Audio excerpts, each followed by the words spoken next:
Okay, first of all, thank you Chong Andy. Thank you for the apa tu, matahari. What is that? Selamat petang everyone. Thank you. Okay, sambil korang tap-tap screen dan share-share tu, saya nak beritahu bahawa Anwar di Anto Story masih paling top di Netflix. Nombor 1 top 10 movies di Netflix hari ini, dan semua dijemput untuk menonton kerana ada scene yang best yang tak ada dekat wayang. Maknanya ada scene yang dekat wayang tu tak ada, yang korang boleh tengok dekat situ. Okay, so bolehlah korang pergi, kalau yang belum langgan Netflix kot, baru nak subscribe Netflix pun boleh juga. Silakan. Sebab lagipun bahasanya yang sebelum ni dalam bahasa Indonesia ditukar kepada bahasa Melayu.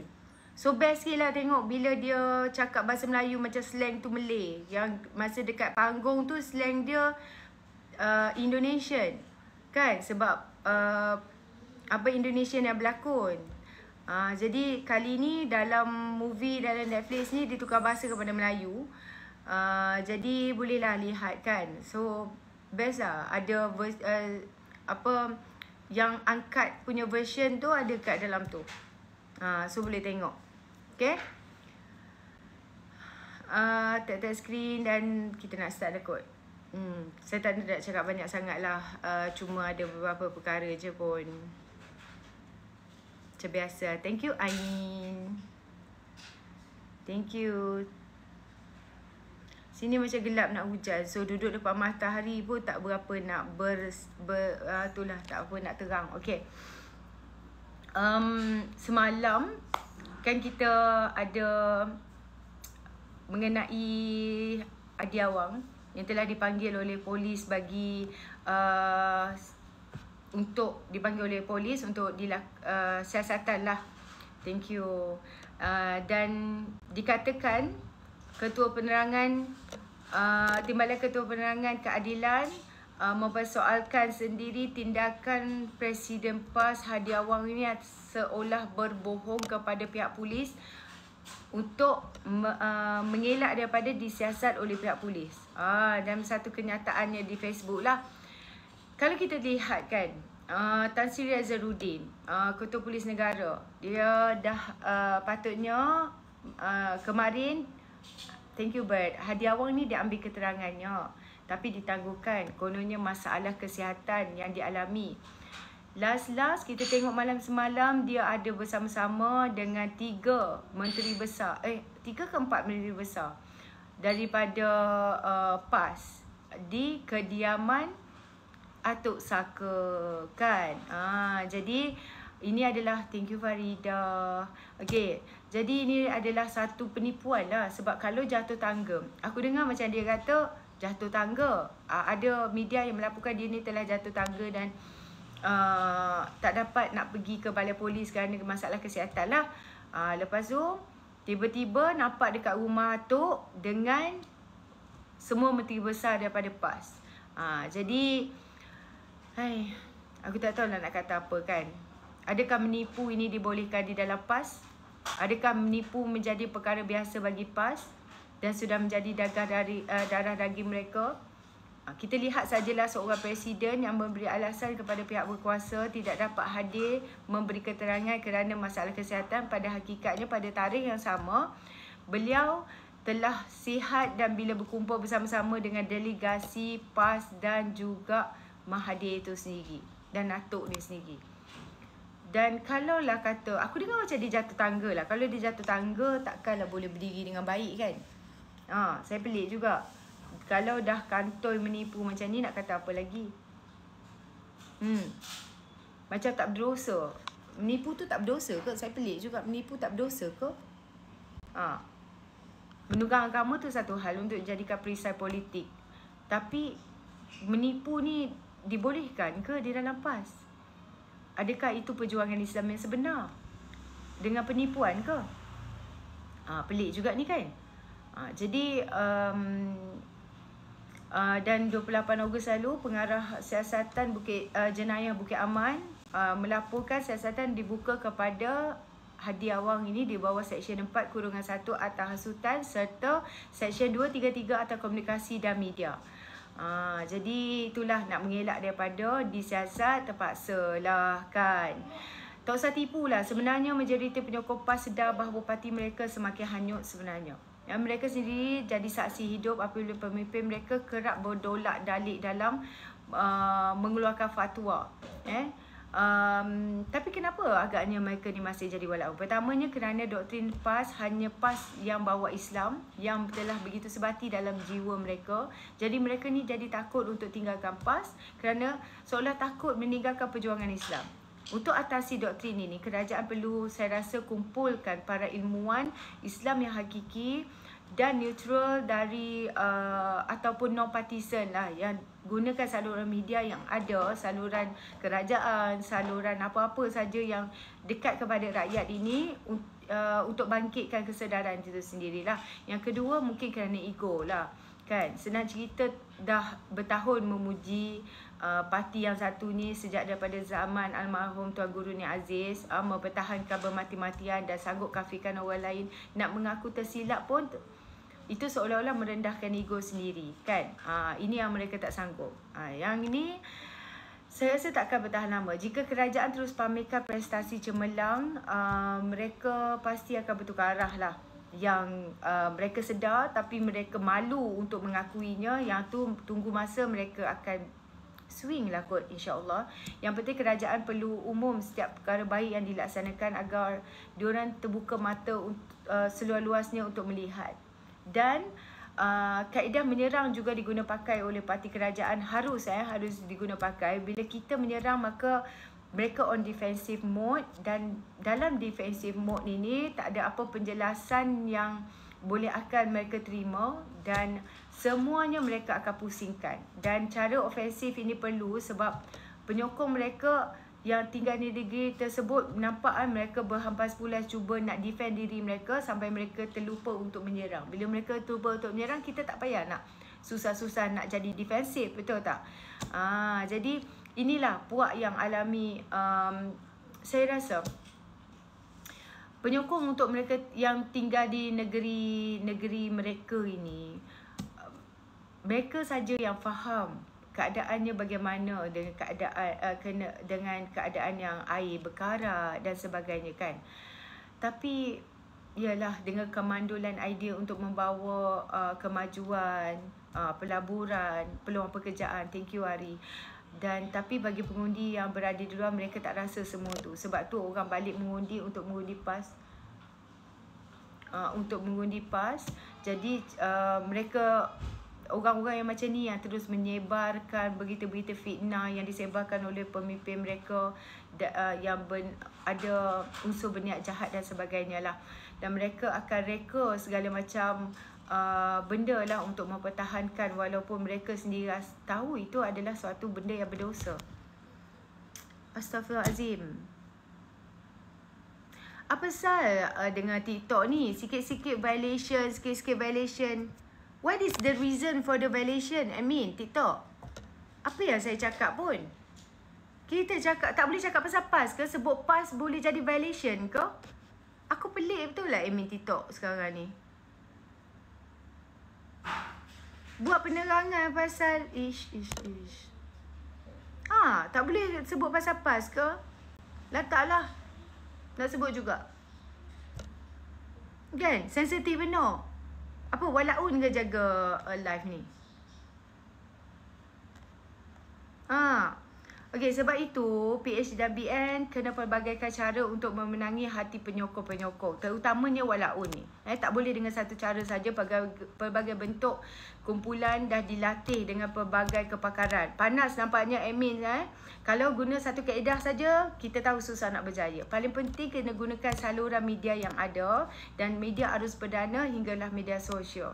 Jangan biarkan pembangkang manipulasi media hingga fitnah-fitnah mereka tu kelihatan benar. Sebab kita kena ingat satu perkara, fitnah yang diulang-ulang akan jadi seolah-olah benda yang benar. Jadi kena mulakan daripada sekarang. Okey, Zemi Pejuang Ekonomi, silakan naik atas. Jom kita tengok siapa yang istighfar lepas ni. Jom. Cepat naik. Tengok awak berani ke tak berani?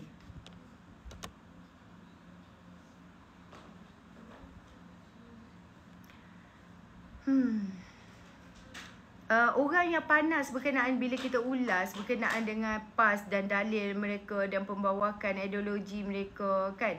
Saya rasa orang yang panas adalah orang yang akan beri restriction ni lah. Saya tak faham kenapa dia nak berikan restriction. Sebab bukannya kita maki hamun sebut ayat-ayat yang tak patut sebut pun, kan.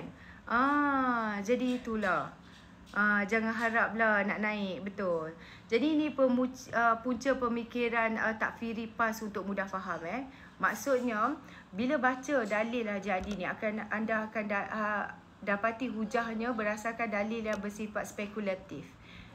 Maksudnya bukan hadis atau ayat Quran yang pasti, tetapi undi PAS wajib dan hanya PAS boleh ada parti Islam. Adakah ia mewakili semua umat Islam? Kalau macam tu semua umat Islam lah kena undi dia, kan? Sebab tu mereka ni selalu gunakan sirah atau nas atau kaedah umum yang ikut pemahamannya keluar daripada hukum. Maknanya wajib undi PAS dan puak dia. Yang lain haram ke? Adakah baginya ini proses ijtihad? Macam tak ubah. Aku tak faham lah, kan? Dia dah macam dulu pertahankan perlembagaan apa, kan? Dulu perlembagaan ini adalah perlembagaan kafir. Kita perlembagaan ini macam tu. Lala dia sendiri agak sumpah atas nama perlembagaan tersebut. Jadi saya tak nafikan ilmu orang-orang di dalam parti ini. Saya tak nafikan keilmuannya. Isunya yang akan berlaku adalah kegelinciran di kalangan ilmuwan. Sebab itu wujud status ulama su' di dalam Islam tu sendiri. Abdul Rahman bin Mujam, pembunuh Saidina Ali, bukan seorang yang tak ada ilmu. Dia seorang penulis wahyu Rasulullah SAW dan guru Al-Quran zaman Khalifah, tapi menjadi khawarij dan membunuh sahabat kesayangan Nabi.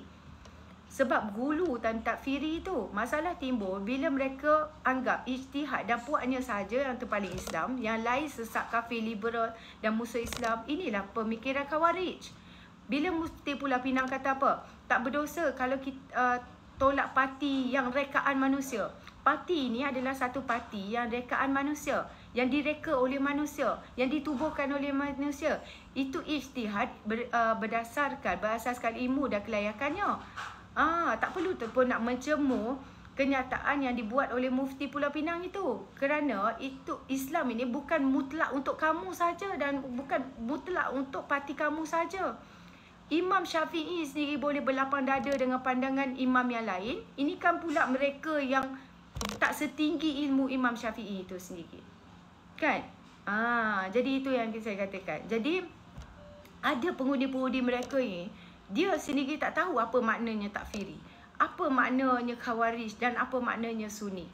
Mereka tahu PAS itu Islam dan Islam itu PAS. Doktrin ini disemai sejak pasti lagi dan sekolah pasti lagi, dan tak payahlah nak terang apa tentang Islam yang disabitkan dengan PAS. Hanya doktrin daripada mereka yang benar saja bagi mereka. They are not stupid, but they are a bit naive to me lah. Sejujurnya. Boleh naik kalau siapa nak naik.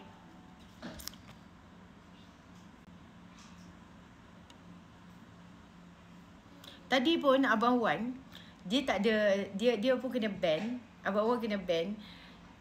Dia kata dia tak maki, dia tak apa, tetapi bayangkan tiba-tiba dia kena ban 10 hari bulan baru dia boleh live. Korang bayangkanlah. Jadi mereka ni tanam ideologi dan doktrin sejak 90-an lagi, even bukan 90-an, 80-an lagi, dan sekarang ini. Dan sejak 90-an bila mereka wujudkan sekolah-sekolah ini, sekarang mereka sedang menuai hasilnya. Dari tadika, mereka sudah berjaya ada kolej Islam dan di dalamnya penuh dengan penyokong mereka di universiti dan ada pensyarah pegawai tertinggi universiti yang menjadi lidah penyambung doktrinisasi mereka ni. Di kementerian mereka ada yang taksub menyokong di hospital kerajaan, di klinik-klinik, doktor-doktor jurawat pun ada juga, cikgu-cikgu, kan, yang memanjangkan fitnah-fitnah ini kadang-kadang mereka tak tahu itu adalah fakta atau tidak, tapi mereka rasa itu kebenaran yang disorok. Bila kita terangkan kebenaran di sebalik fitnah itu, mereka tidak dapat menerima. Mereka kata, alah, yalah tu kan, korang kerajaan, memanglah korang nak benarkan kerajaan. Kadang-kadang fitnah itu sendiri tak ada asas dan tak ada hitam putihnya, tapi mereka percaya bulat-bulat. Sebab saya pernah menjadi penyokong kepada mereka, jadi saya tahulah bagaimana pemikiran bila orang terangkan yang sebenarnya kita akan memperlekehkan. Kita kata, alah, spin lah tu, kan. Sebab saya pernah berada di situ, jadi saya tahu keadaan pemikiran mereka ni beranggapan bagaimana. Jadi kita akan menganggap apa yang orang betulkan, walaupun itu yang sebenarnya, tapi kita anggap orang tu menipu. Sebab kita macam tak boleh nak terima selain daripada kata-kata lebay itu sendiri. Kan, mereka berjaya merangkumkan sokongan terhadap mereka, dan perkadaran mereka ini berjaya, doktrinisasi ini mereka ini berjaya menjadikan ketaksupan penyokong-penyokong mereka bahawa yakin parti ini saja yang bawa agama, orang lain tak reti nak bawa agama, orang lain jahil, orang lain tak sebaik mereka ini. Jadi itulah kita tengok hari ini. Bila seorang presiden telah berbohong kepada polis, dia tak sihat dia dan sebagainya, tiba-tiba dia tercongok dekat situ, sihat walafiat, gembira, begini pun walaupun masih tak nampak lagi. Sebelum ini, apa yang tak dikatakan kepada Mahathir tentang Mahathir? Tok Haji ni pernah kata kat Mahathir, Mahathir tu layak jadi doktor klinik satu Malaysia aja. Tapi tengok sekarang, dia tatam Atuk Saka ni, tiba-tiba Mahathir lah yang paling baik. Sebelum ni Atuk ni lah halang pendutukan ke Kelantan. Tiba-tiba sekarang ni dia dah suci, dah jadi Tok Guru Mahathir Mohamad, kan. Inilah hipokrasi level yang paling tinggi sekali, nampak jelas.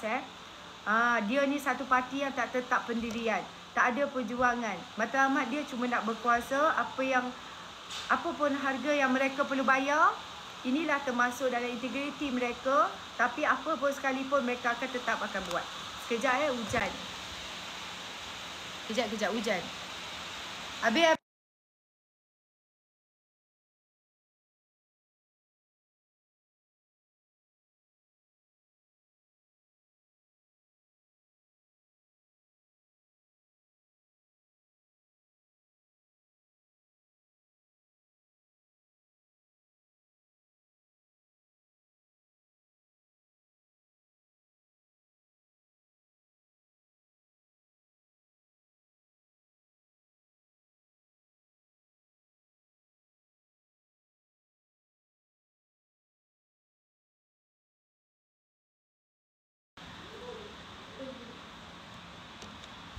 Allah dah marah? Tak adalah, saya memang mute kan. Tengok tu, dia orang main tunggang agama lagi. Saya mute kan saya punya live. Dia boleh kata tu Allah dah marah.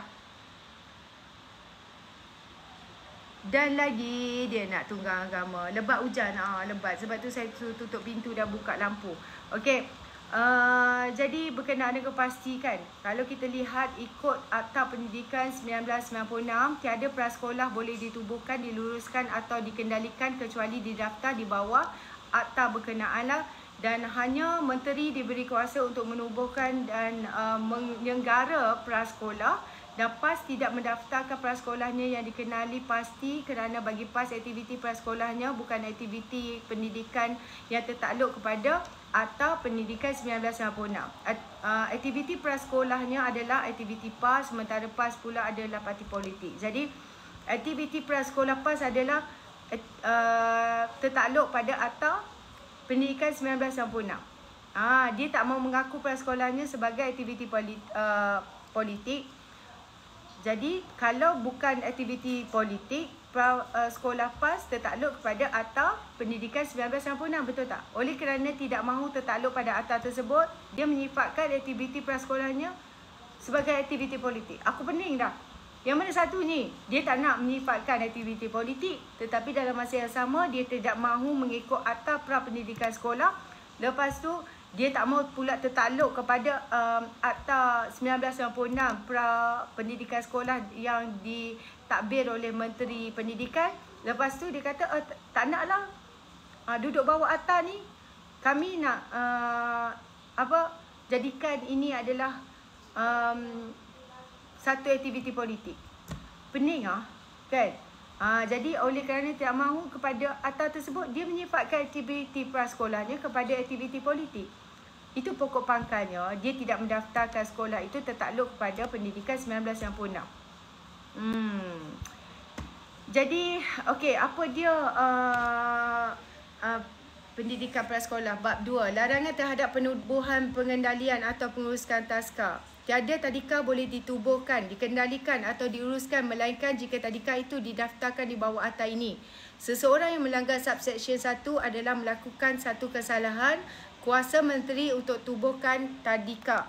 Menteri boleh tertakluk kepada peruntukan ATA ini menubuhkan dan menyegara tadika dan kurikulum. Program dan kegiatan tiap tadika hendaklah berasaskan garis panduan kurikulum untuk tadika yang diluluskan oleh menteri. So mungkin boleh tengok balik lah. Dia berada di bawah ATA atau tidak. Jadi itulah kan. Okey, bolehlah naik, silakan naik. Dah malas dah bercakap seorang-seorang ni Ari mana Ari? Ari Kek mana Ari Kek? Sila munculkan diri.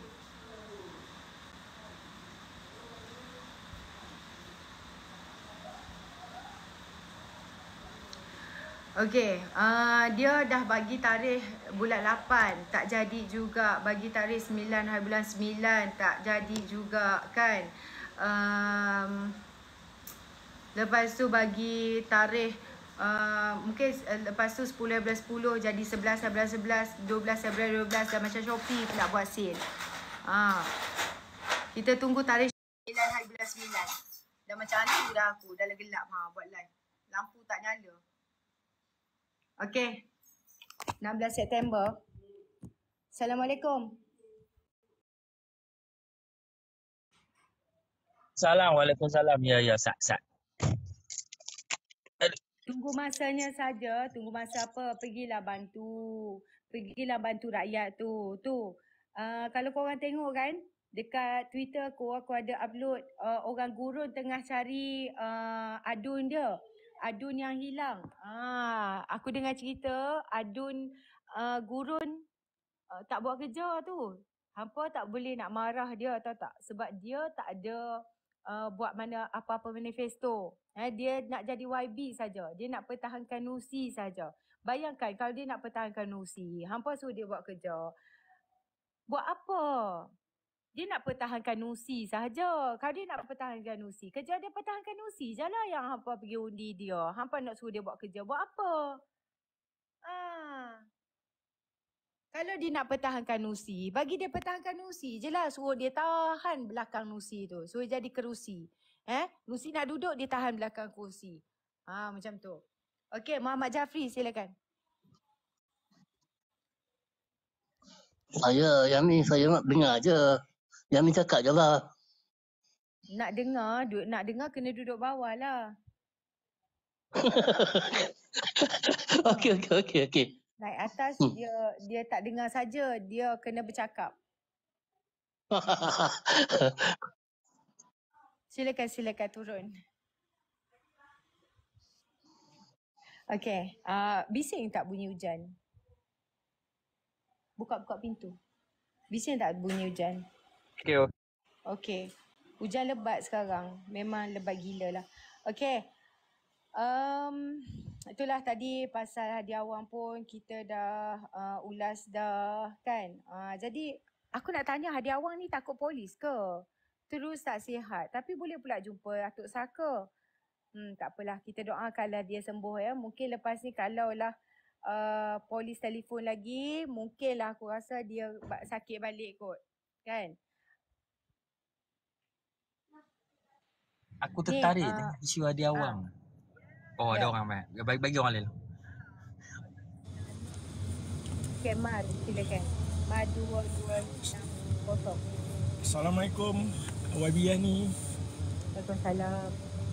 Ari sama saudara Ari. Okay, Saya sungguh kesian lah dengan PMX. Dia sebagai satu aset negara Malaysia tu, tapi ya sebagai Perdana Menteri juga. Tapi boleh dimaki, dicerca, difitnah, diaibkan. Bagaimana tu Itulah maksud saya. Itu yang saya nak cakap lah. Baik, okey, dia macam ni lah Ken, Kita seperti kita tahu Hadi Awang ni, dia pun pernah bacui juga. Polis telefon je tak boleh nak main. Jadi kami tak bina, kami cakap benda betul ya. Macam tu lah anak-anak buah dia, macam Nusi pun telefon, polis telefon pun penakut bacui juga. Dia sifat-sifat pemimpin PAS ni sepatutnya ulama ni kena ke depan, bukannya jadi bacui. Bila jadi bacui, jadi macam ni lah. Pengikut-pengikut dia pun main lempak naratif fitnah. Sebab dia pun dah terikut cita-cita Hadi Awang tu. Fitnah. Lepas tu, bila minta kemukakan bukti apa semua, bagi keterangan apa semua, takut. Jadi, saya kesian ke atas pagak ni lah. Sebab termakan dengan naratif Melayu Islam ni. Kita lihat sendirilah. Sifat-sifat munafik ada ke Hadi Awang tu. Kerja bohong tak berhenti. Aku rasa Sanusi tu yang cakap kat Hadi Awang ni, buka mulut je bohong. Sanusi yang nak cakap kat Hadi Awang, bagus jugalah. Memang dah kebenaran lah, buka mulut je bohong. Jadi bebek kita ni pun hati dah kental, jangan risau. Fitnah apa semua tu orang kata apa, kita pun ada hukum. Jadi yang mana buat keluar fitnah tu dia tanggung je lah. Kita kuat semangat, kita terus bagi penerangan. Depa fitnah, kita bongkar lagi keburukan daripada Perikatan Nasional. Terutama Din Tompok semalam, aku tertarik dengan satu statement dia. Sokong Pakatan Harapan, hukum dia haram. Hang tu siapa dia? Dapat wahyu pada mana nak haram-haram kau lah?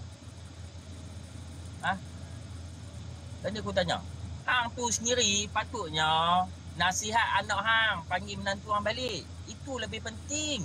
Sebab untuk membantu siasatan, bukan nak tahan, nak tangkap. Adakah seorang pejuang Islam, pejuang Melayu ni tak berani tegak kebenaran?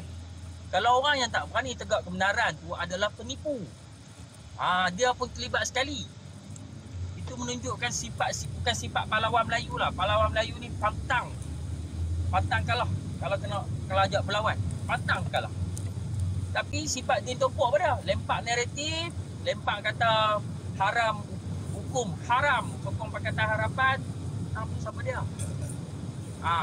Kami pun boleh hukum hang juga kalau kami nak buat hukum. Kami hukum hang penyakau duit negara. Hang rasa hati hang? Tapi memang pun akan didakwa bab penyakau, sakau, salah guna kuasa daripada Din Tompok ni. Seperti kita tahu, seperti kita tengok kan.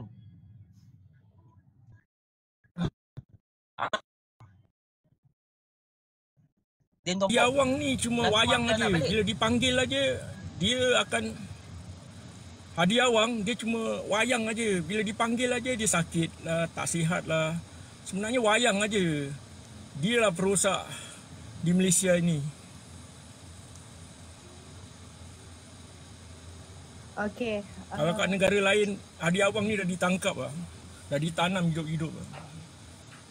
Jadi ginilah jangan tanya kenapa dulu dia tak pernah kena ISA. Boleh tak saya mute-kan Mar kejap sebab bising sangat awak punya tu. Bunyi tak tahu bunyi apa. Macam bunyi angin ke bunyi apa. Jangan pernah tanya kenapa Hadi Awang tak pernah kena ISA. Dia bergaduh macam mana dengan Tun pun, dengan Atuk Saka, dia tak pernah kena ISA. Selamat dari Ops Lalang walaupun dikatakan tragedi memali hasil daripada amanat Haji Adi. Jangan tanya kenapa. Segala prinsip gosip-gosip berkenaan dengan Azmin dan anak angkat Atuk Saka, aku rasa akhirnya ternyata benar apabila berlakunya langkah syaratan untuk mencatas Anwar dari jadi PM. Sekarang ni kalau kita lihat gosip-gosip yang kata Tok Haji ni adalah orang Atuk Saka dari dulu lagi, aku rasa ini makin terselah dan menampakkan dirinya yang sebenarnya lah. Bukan kita nak kata doakan benda yang tak baik pada orang lain, tapi saya yakin yang Atuk dengan Tok Haji ni dah yelah kalau dia ni tak ada dalam arena politik, Malaysia ni akan lebih stabil aku rasa. Kan? Sebab Depa ni asyik muka sama aja. Tak tahulah. Dan PAS sepatutnya, ni Tok Haji ni bawa 4 menteri besar tu bertemu dengan Mahyadin patutnya. Bukan berjumpa dengan orang hilang deposit. Kan? Sebab semalam aku tengok 4 MB ni bertemu dengan Atuk Saka. Kenapa tak temu dengan Midin Cirit? Midin Cirit kan Presiden Perikatan Nasional. Yang hadir adalah Menteri Besar Perlis, Kedah, Kelantan, Terengganu dan Setiausaha Agung. PAS tak tinggal lah Taki Rumba tu. Pertemuan tu aku dengar cerita 90 minit juga untuk membincangkan berkenaan dengan pembangunan ekonomi negeri-negeri tak BEPAS. Siapa dia Perdana Menteri ni? Ni Atuk Saka ni siapa dia yang nak membincangkan berkenaan dengan ekonomi negeri yang di tak BEPAS? Bersatu nak letak kat mana? Kenapa Midin Cirit tak datang sekali? Midin Cirit tak penting ke? Jadi ini merupakan pertemuan kali pertama yang melibatkan Menteri Besar PAS dan diketuai Tok Haji dan juga Taki Rumba. Jadi sebelum ni yang kerap tak tertinggal setiap kali Tok Haji ni jumpa dengan Atuk Saka cumalah Samsuri, iaitu MB Terengganu. Sebab kita tahu MB Terengganu ni memang orang kuat Tok Haji kan. Jadi apa mustahaknya Tok Haji ni bawa 4 orang menteri besar ni nak jumpa dengan Atuk Saka pernah ke sebelum ni dia bawa menteri besar bertemu dengan Midin Cirit, pengurusi Perikatan Nasional sendiri? Macam tak pernah aja kan? Bukankah sepatutnya sebelum mengadakan pertemuan dengan Atuk Saka, dia kena jumpa dengan Midin dulu? Memandangkan kedudukannya sebagai pengerusi Perikatan Nasional yang sekarang ni PAS bergabung dengan dia. Bukankah begitu? Dan sebagai bekas Perdana Menteri yang pernah menjadi Menteri Besar Johor, kalau nak berbincang mendapatkan idea dan pembangunan ekonomi, bukankah Midin Cirit lebih berpengalaman sebab dia pernah menjadi Menteri Besar? Betul tak? Jadi, apa hal ni PAS dengan Tok Haji ni? Atuk Saka yang hilang deposit bertanding PRU 15 tak ada kaitan pun dengan Perikatan Nasional.